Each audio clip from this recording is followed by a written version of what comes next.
ইট কি পোড়া দেওয়ার পর ইট হয় কি হয় না? ইট যদি বলতো কেন গো আমি ইট হব না, কোনদিন কি আর বিল্ডিং বানানো সম্ভব? জোরে বলেন সম্ভব। তার মানে আল্লাহ তাআলা আমার জন্য আপনার জন্য মাটিকে নেয়ামত হিসেবে বানিয়েছেন। সুবহান। সন্তান বলতেছে আজান ভাই, সন্তান বলে বাবা ভূমিকম্পর ডরে তুমি আমাকে ছেড়ে চলে আসছো, এই কথাটাই আল্লাহ তাআলা সূরা আবাসার মধ্যে বললেন, ইয়াউমা ইয়াফিরুল মারউ মিন আখিহি ওয়া উম্মিহি ওয়া আবিহি ওয়া সাহিবাতিহি ওয়া বানিহি।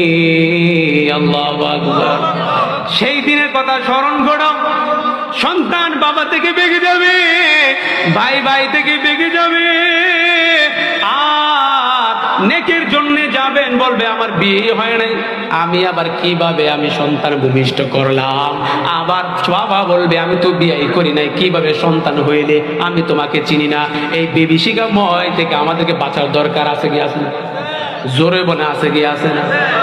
ও নয়নাবাদের যুবতী যুবক, আলাম তারা কেন আমি তেলাওয়াত করেছি? এই আয়াতের মধ্যে তাফসীরকাররা চারটা কথা বলেছেন। এক নাম্বার শানে নুজুল, দুই নাম্বার হচ্ছে তাফসীর, তিন নাম্বার অর্থ, চার নাম্বার হচ্ছে শিক্ষা নেওয়া দরকার আছে কি আছে না? জোরে বলে আছে কি আছে না?